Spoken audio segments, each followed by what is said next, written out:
The silence she carried was heavier than any weight they could imagine. It settled in the space around her, a quiet protest against the clamor of the world. Her name was Alara, a name spoken without inflection by the few who had to speak it at all. On paper, she was an observer, a logistical analyst sent from Central Command to evaluate the readiness of the 17th Heavy Ordnance Transport Battalion. In the flesh, she was a ghost at the feast, a woman of indeterminate middle age whose presence was an unwelcome anomaly on the sun-scorched training grounds of Fort Jericho. The dust here was a living thing, stirred into a constant frenzy by the boots of young men who mistook arrogance for strength. Colonel Marcus Vance, the base commander, had looked at her file and then at her, his gaze holding the flat, dismissive appraisal of a man who saw only a problem. She was older, her hair pulled back in a severe knot that did not hide the threads of silver at her temples. Her eyes, a pale, washed-out blue, seemed to see through things rather than at them. He saw a bureaucrat, a pen-pusher sent to complicate his command with reports and recommendations that would ultimately mean nothing. "Keep her out of the way," he'd told Sergeant Thorne, the lead instructor. "Give her a clipboard. Let her observe." Thorne, a man whose neck was as thick as his patience was thin, had followed the order with malicious compliance. He assigned her no duties, gave her no access, and spoke to her only when absolutely necessary. To the recruits, she was less than a ghost. She was furniture. They moved around her, their sweat and bravado filling the air with a primal odor. They were young, their bodies hard, and their minds brittle.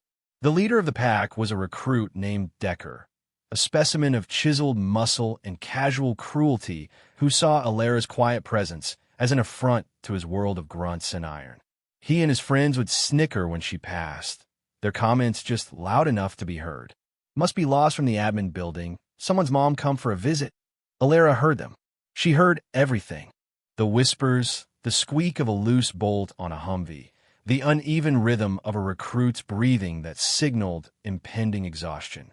She absorbed the sounds and filed them away, her face a mask of serene neutrality. She did not carry a clipboard. She simply watched, her stillness a stark contrast to the performative chaos around her.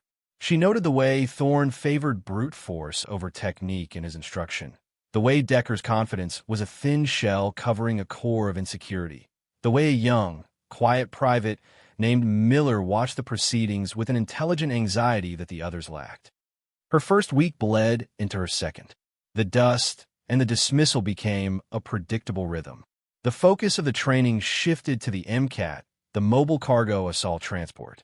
It was a monstrous, six-wheeled beast of a machine designed to haul heavy munitions over terrain that would shatter lesser vehicles. It was notoriously temperamental, a machine that responded not to force, but to a deep, mechanical empathy that few possessed. Thorne called it a rite of passage. "You can't tame her," he'd bellow, slapping the armored hull. "You got to convince her." Decker was the first to try. He climbed into the cockpit, a metal cage of levers and pedals, with the swagger of a conqueror. He turned the key. The engine coughed, a plume of black smoke vomiting from the exhaust. It sputtered and died. "Give it more fuel, you idiot!" Thorne roared from the ground. "Don't be shy." Decker tried again, jamming the accelerator. The MCAT roared to life with a violent shudder that shook the entire chassis. He wrestled with the controls, trying to navigate a simple course of cones and barriers. The machine lurched and bucked like a wild animal. He oversteered, clipping a cone. He overcorrected, nearly tipping the behemoth into a ditch. The hydraulics whined in protest, a high-pitched scream of mechanical pain. After 10 agonizing minutes, the engine flooded and died with a final, pathetic sigh. Decker climbed out, his face flushed with anger and embarrassment, muttering about faulty equipment. One by one, the other recruits tried. None of them could find the machine's rhythm. They treated it like an enemy to be subdued, and it fought them at every turn. Thorne grew increasingly furious, his voice raw from shouting. The schedule was falling behind. Colonel Vance made an appearance, his arms crossed, his expression a thundercloud of impatience directed at Thorne. The pressure mounted, thick and suffocating. Throughout it all, Alara stood near the supply shed, her shadow long in the afternoon sun. She hadn't moved for over an hour. Her gaze was fixed on the MCAT's undercarriage. She saw what they all missed, a faint, almost imperceptible tremor in the primary hydraulic feeder line every time the operator engaged the steering. A slight misalignment, no more than a few millimeters, but enough to create a feedback loop of resistance that made smooth operation impossible. It was a flaw that could only be noticed by someone who knew the machine not from a manual, but from experience. Someone who had lived with its groans and whispers in places far from this training ground. When Thorne finally called a halt, his frustration boiling over, Alara moved. She didn't announce herself. She didn't ask for permission. She simply walked toward the silent machine. Thorne saw her approaching and opened his mouth to order her away, but the words died in his throat. There was a purpose in her stride that stopped him cold. The recruits fell silent, turning to watch the strange, quiet woman. Alara didn't look at any of them. She walked to the toolbox, her eyes scanning the array of instruments. She selected a single 16-inch torque wrench. Nothing more. She walked back to the MCAT, ducked under the chassis, and disappeared from view. The men exchanged confused, mocking glances. A few seconds passed. They heard a single, sharp metallic click, a sound of something locking precisely into place. She emerged, wiping a smudge of grease from her hand with a rag. She placed the wrench back in its exact spot in the toolbox and then, without hesitation, climbed into the MCAT's cockpit. The silence on the training field was absolute, broken only by the whistling wind. Decker smirked, folding his arms, waiting for her to fail to complete the day's farce. Alara's hands moved over the console. They did not grab or jerk, they flowed. Her fingers brushed against switches, her palms rested lightly on the levers. She turned the key. The engine didn't roar. It purred, a deep, resonant hum that vibrated through the ground. The machine seemed to relax under her touch, its metallic tension easing. She engaged the drive. The MCAT rolled forward with the impossible grace of a jungle cat. She didn't just navigate the course, she danced with it. The machine became an extension of her body. She weaved through the cones, the massive vehicle responding to the slightest input. She climbed a steep, uneven incline, the suspension articulating perfectly, keeping the cargo bed level. She executed a three-point turn in a space that seemed impossibly tight, the wheels turning with millimeter precision. It was not the act of an operator. It was the act of a partner reunited with a trusted friend. Her movements were economical, serene, and devastatingly competent. She brought the MCAT to a gentle stop exactly where it had started. She went through the shutdown sequence, the systems powering down with a series of soft, satisfying clicks. The engine fell silent. For a long moment, no one moved. No one spoke. The recruits stared, their mouths agape. Decker's smirk had vanished, replaced by a pallor of disbelief. Sergeant Thorne stood frozen, his face a canvas of raw, unfiltered shock. He was looking at her hands as she climbed down, as if expecting to see something other than flesh and bone. Colonel Vance, who had been about to leave in disgust, had stopped, his eyes narrowed, the dismissive look gone, replaced by something sharp and analytical. He was reassessing. He was seeing her for the first time. Alara didn't acknowledge their stares. She didn't wait for praise or questions. She simply walked back to her spot by the supply shed and resumed her silent watch, leaving a wake of stunned silence and the lingering, perfect hum of a well-tended machine. Private Miller was the only one who looked away from the MCAT to watch her, his expression one of pure, unadulterated awe. He understood, on some instinctual level, that he had just witnessed an act of mastery so profound it bordered on art. The dust settled, but the assumptions of every man on that field had been permanently disturbed. The incident with the MCAT shifted the atmosphere in subtle ways.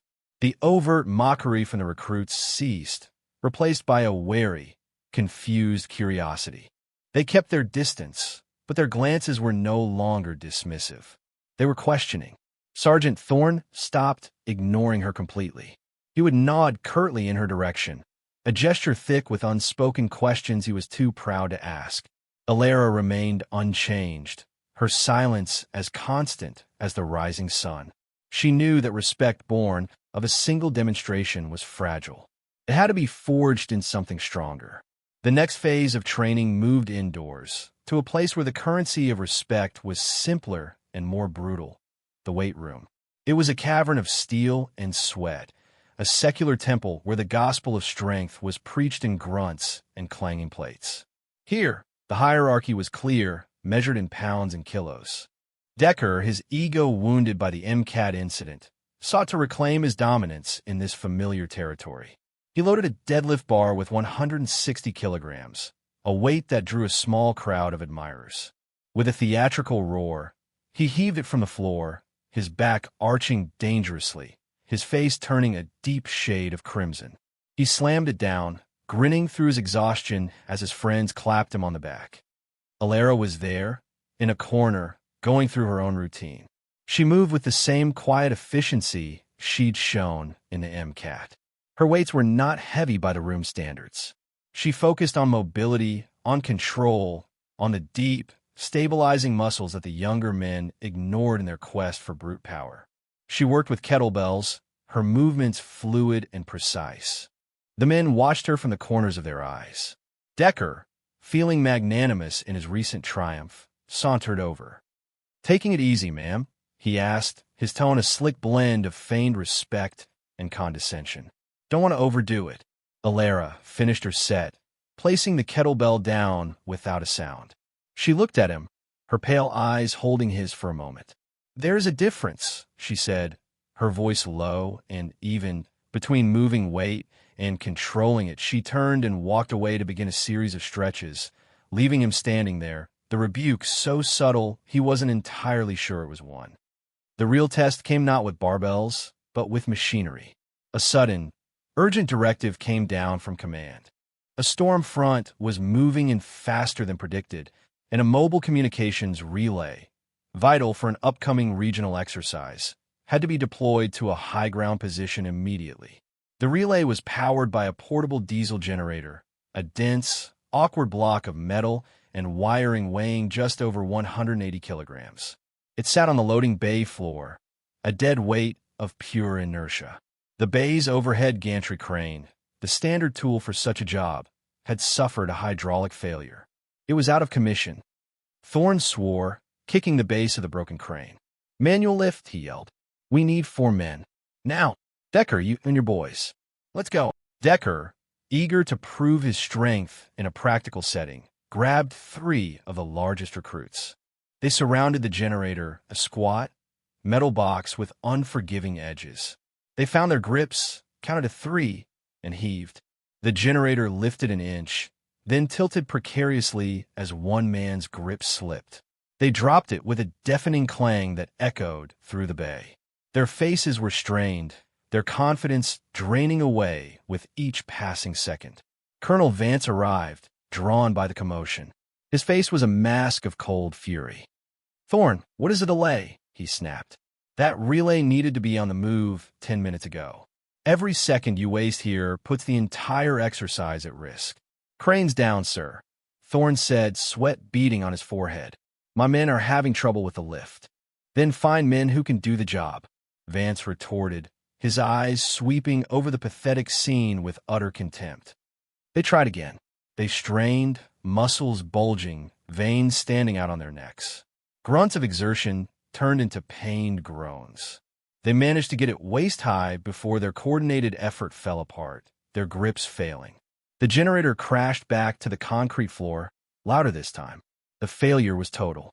The air was thick with the stench of defeat and shame. Then a quiet voice cut through the tension. "I can help." Every head turned.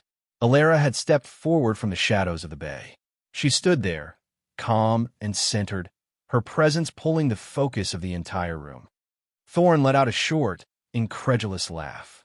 "Ma'am, with all due respect, this isn't a kettlebell. This is 400 pounds of dead weight." Colonel Vance, however, did not laugh.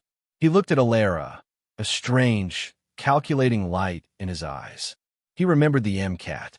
He remembered the file from Central Command that said next to nothing about her, which in itself was suspicious. A flicker of something, perhaps cynical curiosity, perhaps a desire to see this strange woman utterly humiliated, crossed his face. "Let her try, Sergeant," he said, his voice dangerously soft. "Let's see what our analyst can do." The challenge hung in the air, thick with malice. Decker saw his chance for ultimate redemption. He would expose her as a fraud in front of the colonel himself. "All right, ma'am," he said, a cruel smile playing on his lips. He gestured to the generator. "You take that side. I'll take this 1 inch." He was proposing a two-man lift, an obvious impossibility designed to make her look ridiculous. Alara's gaze didn't waver. "No," she said, her voice clear and direct, cutting through his games. "You and 2 others will take that side." She pointed to the far side of the generator. Then she looked at the side closest to her. "I will take this one." A wave of stunned disbelief washed over the onlookers. A 3-against-1 lift. The suggestion was so absurd it bordered on insanity. The recruits snickered nervously. Thorne looked as if she had just suggested she could fly. Even Colonel Vance's eyebrows rose a fraction of an inch. Alara ignored them. She walked to her side of the generator. She took a moment, planting her feet on the gritty concrete, finding the perfect width, the perfect angle. She rolled her shoulders, her body settling into a state of profound readiness.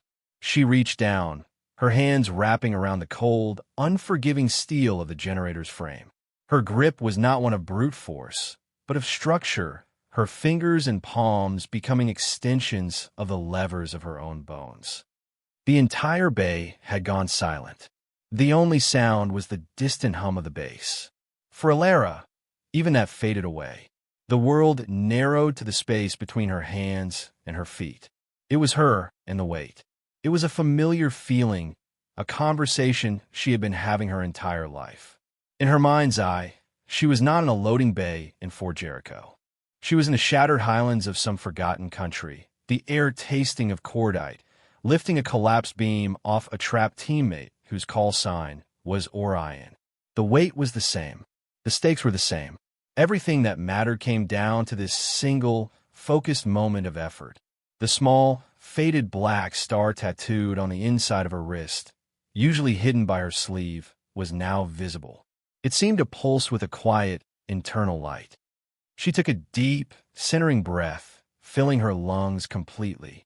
Then, in a slow, controlled exhalation, she began to lift. There was no roar. There was no theatrical strain. There was only the sight of disciplined power made manifest. Her back remained perfectly straight, a solid column of support. The power came from her legs and her hips, uncoiling in a single, fluid motion. The metal of the generator's frame groaned in protest. And then, impossibly, her side of the 180-kilogram machine rose from the floor. Smoothly, steadily. A collective gasp went through the room. The recruits stared, their jaws slack. Decker and his 2 partners, shocked into action, scrambled to lift their side. Their effort was a chaotic mess of grunting and straining, a stark contrast to the silent, serene power being displayed on the other side. But with Alara holding her side steady as a rock, their task was made manageable. They got up. "Move," Alara said. Her voice was not a shout, but a firm, quiet command that cut through their panic. She began to walk backward toward the waiting transport truck, the immense weight held in her hands. She did not stumble. Her pace was measured, relentless. Each step was a testament to a core strength that had nothing to do with bulging biceps.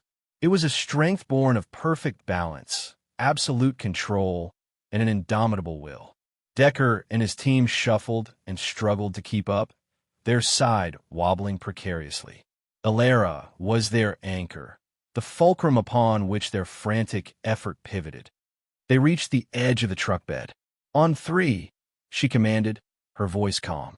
1, 2, 3-inch with a final coordinated push, they slid the generator onto the platform.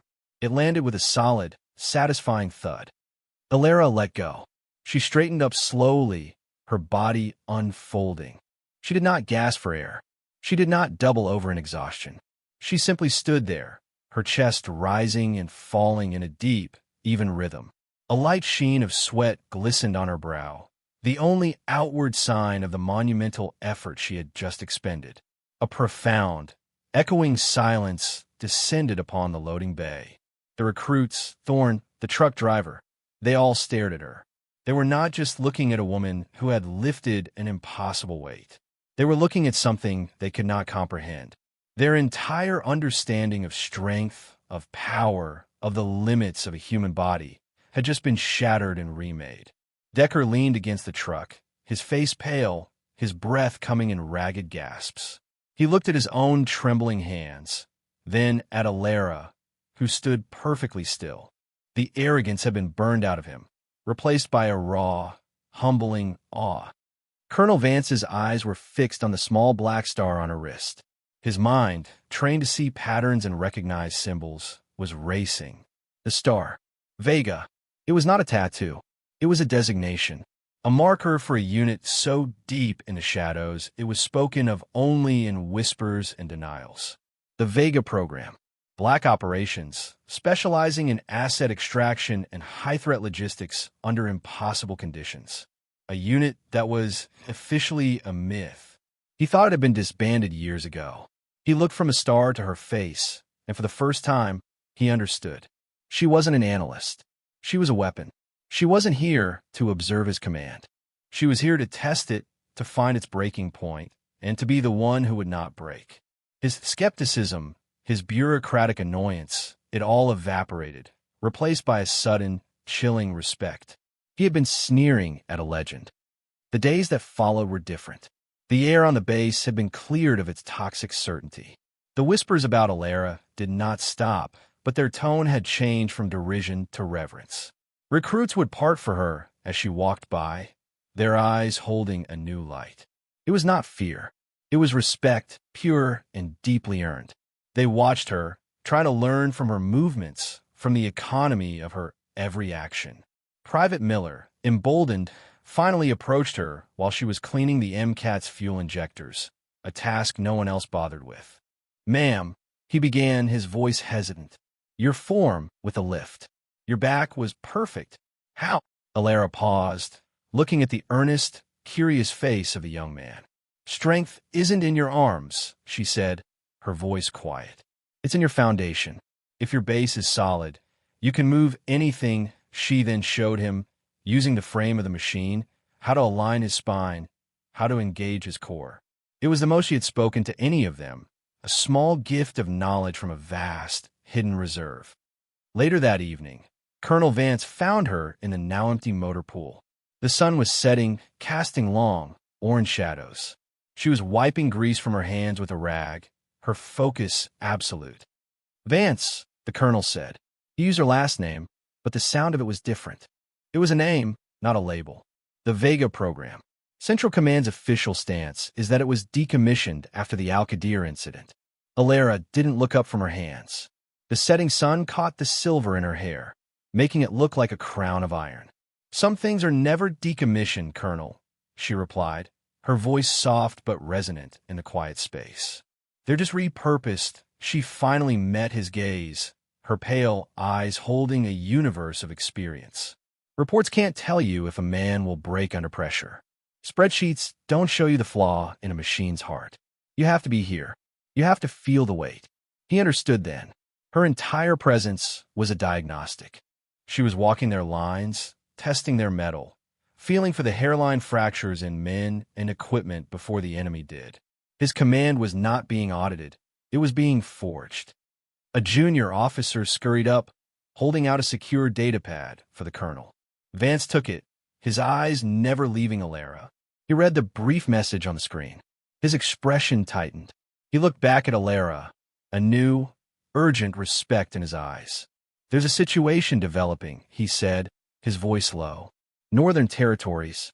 A reconnaissance team is cut off. Landslide." Alara slowly folded the greasy rag, her movements deliberate.